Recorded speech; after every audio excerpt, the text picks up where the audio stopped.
Imaginez la scène suivante. Un jeune entrepreneur, détenu d'une entreprise prospère, décide de tendre la main à sa mère, Inflow, dans un geste de bonne volonté. Ce qu'elle ne pouvait pas prédire, c'est que cet acte de générosité deviendrait un véritable domaine de la famille. Cette vraie histoire vous montrera à quel point l'ambition non mesurée et un sentiment de méritante sans fondation peuvent mettre en danger les relations les plus étroites. Larissa, un dentiste qui a construit à zéro une clinique dentaire réussie, connaissait bien le prix de l'effort. Pendant 5 ans, elle se consacre pleinement au travail, abandonnant un confort personnel, dormant peu et investissant chaque centime dans l'entreprise. Le résultat ? Une structure solide avec 4 bureaux et une équipe de 8 professionnels qualifiés. Tout s'est bien passé jusqu'à ce que le mariage avec James ait présenté un élément imprévisible dans sa vie, Donna Elvira, sa mère-in-law. Elvira, une femme qui a toujours vécu convaincue que le monde devait ses faveurs, travaillait comme comptable dans un bureau médiocre, recevant un salaire modeste. Pour elle, cependant, la belle-fille à succès était la solution parfaite à ses problèmes financiers. Pendant des mois, Elvira a alimenté une subtile campagne de manipulation, des plaintes constantes concernant l'emploi, des commentaires indirects sur l'obligation familiale et un discours bien étalé sur la façon dont la vie l'a traitée avec injustice. James, un fils dévoué, a pressé Larissa Daly pour lui donner une chance à sa mère. La résistance initiale du dentiste s'estompa face à l'insistance de son mari. Le premier jour, Elvira est arrivée à la clinique avec Hard Queen recevant une faveur. Larissa, un professionnel qui a été présenté les fonctions du poste d'administrateur, horaire, organisation des dossiers médicaux, service public. Le salaire offert, 50 000 reais, était supérieur à la moyenne du marché local pour la fonction. Les premiers jours ont fait un calme trompeur. Elvira a fait preuve d'intérêt, a posé des questions superficielles et a regardé le mouvement. Larissa pensait même que ses préoccupations n'étaient pas fondées. Jusqu'à ce que le masque commence à tomber. Les retards sont venus pour la première fois. Puis la sortie précoce sous l'excuse d'une migraine. La semaine suivante, Elvira a simplement ignoré les heures de travail et est apparue au milieu de la matinée, comme si le travail n'était qu'une simple suggestion. Lorsque Larissa l'a appelée dans une conversation, la belle-mère s'est assise avec la posture de ceux qui sont sur le point de dicter les règles. « Nous devons ajuster mes conditions de travail », a annoncé Elvira sans cérémonie. « Quelles conditions ? » « Nous avons combiné tout dans le contrat, » a répondu Larissa confuse.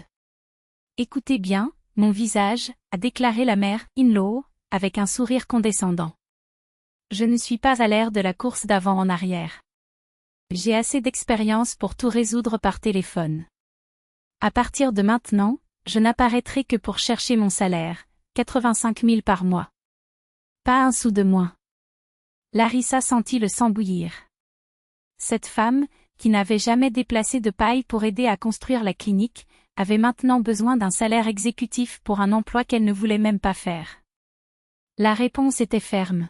« Je suis désolée, Donna Elvira, mais je pense que vous avez confondu l'emploi avec l'allocation. Ici, vous travaillez pour recevoir, et non l'inverse. » Ce qui a suivi était une démonstration de chantage émotionnel.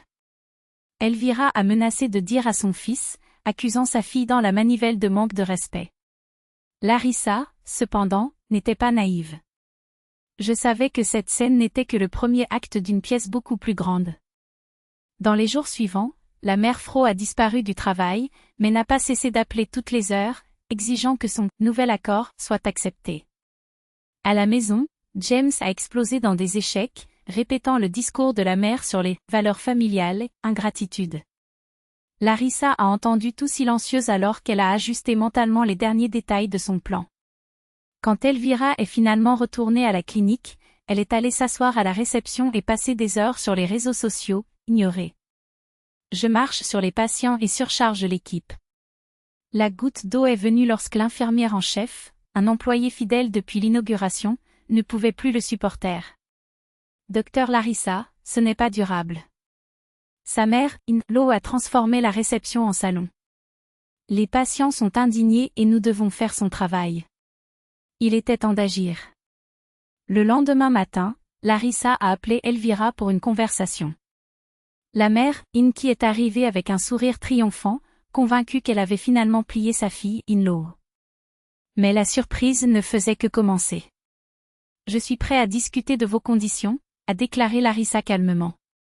Il était temps pour vous d'entrer dans la ligne, a déclaré Elvira, célébrant déjà en interne. Mais d'abord, je dois évaluer vos compétences. Je vais vous faire un test, répondre à 10 appels de patients et planifier correctement les horaires. Elvira a froissé son nez, mais a accepté.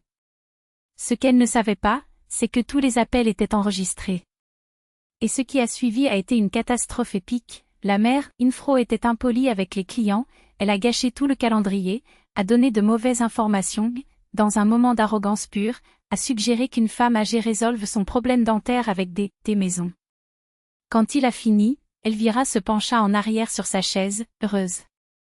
Vous voyez maintenant à quel point je suis compétent? Vous pouvez m'engager pendant 80 000 pour travailler à domicile. Larissa sourit, mais cette fois, c'était un sourire de ceux qui avaient déjà sous contrôle la situation.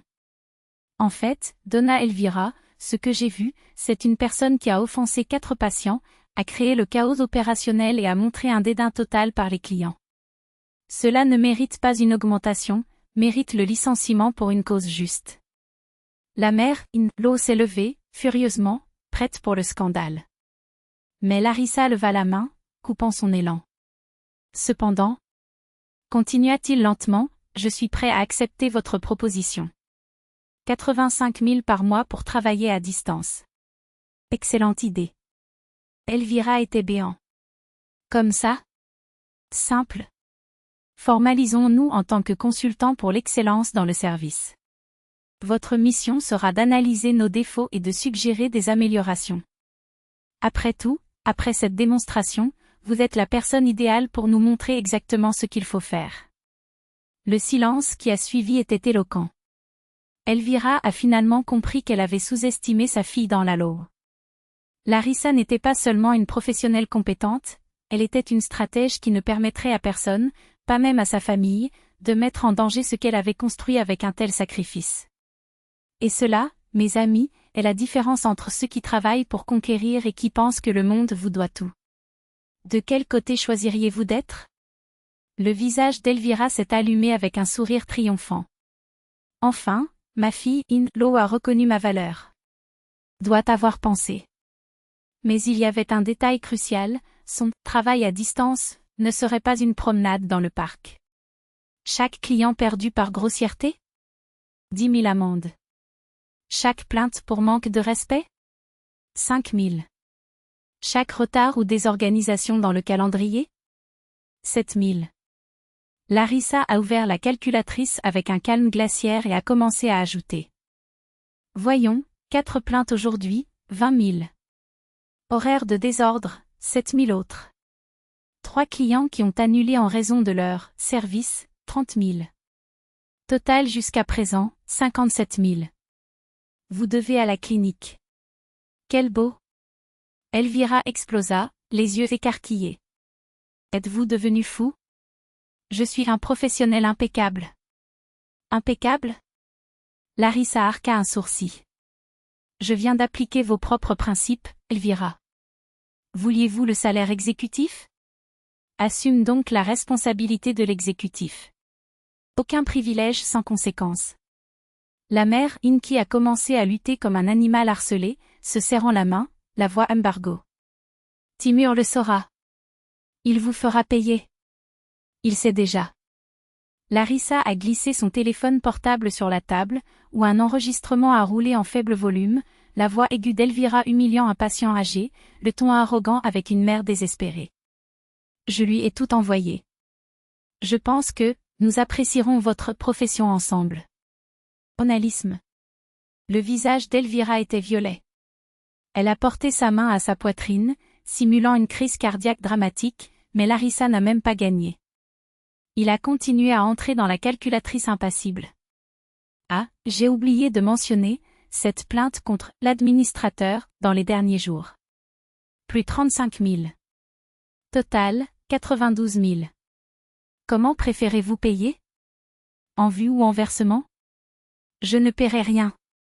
Cria Elvira, les veines de son cou sautant. Alors travaillez jusqu'à ce que vous payiez. Larissa sourit, froid. 50 000 par mois. 2 années de travail honnête. Ou, a fait une pause stratégique, nous pouvons résoudre devant le tribunal. J'ai des preuves, des témoins et un avocat désireux de subir des dommages à la réputation de la clinique. C'est alors que Timur est entré. Son regard froid a tout dit, il avait entendu les enregistrements. Il avait vu sa mère qui idéalisait toujours pour se transformer en monstre d'égoïsme. Maman, qu'est-ce que c'est? Sa voix était brisée, non pas pour la colère, mais pour la déception. Vous avez promis que vous alliez bien travailler. Elvira accourut vers lui, des larmes dégoulinant, mais Timur se retira comme si elle brûlait. Elle m'a mis un piège. Il a tout enregistré exprès. Personne ne vous a forcé à traiter les patients comme des ordures. Timur était pâle. Larissa a raison. Ce n'est pas du travail, c'est du sabotage.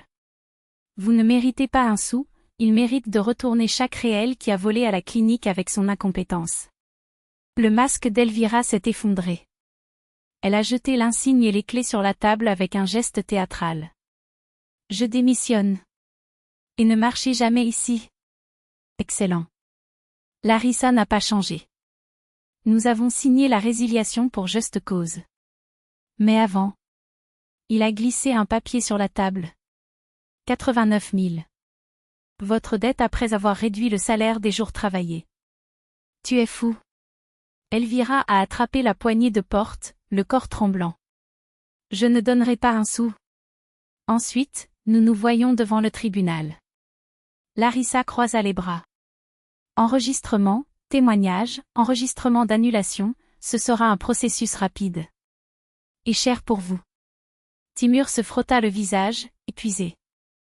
Maman, vend vos bracelets dorés ou emprunte à des amis que vous impressionnez tellement par des histoires de la fille riche in law. Finir avec ça. Le scandale a duré plus d'une demi-heure. Elvira a pleuré, maudit, menacé de poursuivre tout le monde, a exigé que Timur divorce de la sorcière. Mais pour la première fois, le fils n'a pas cédé.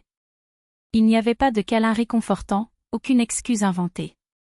Seul le poids du silence, et le compte à payer. En fin de compte, Elvira a signé un accord, il rendrait le salaire reçu et disparaîtrait pour toujours de la clinique. Larissa, dans un geste de générosité, a abandonné 92 000 amendes. La leçon a déjà été donnée. Pendant les 3 prochaines années, Elvira n'a obtenu aucun autre emploi. De temps en temps, il a laissé échapper des commentaires sur les difficultés financières, mais Larissa a répondu avec un vague sourire, dommage. Timur, à son tour, ouvrit les yeux. Il a cessé d'idolâtrer sa mère et a commencé à voir Larissa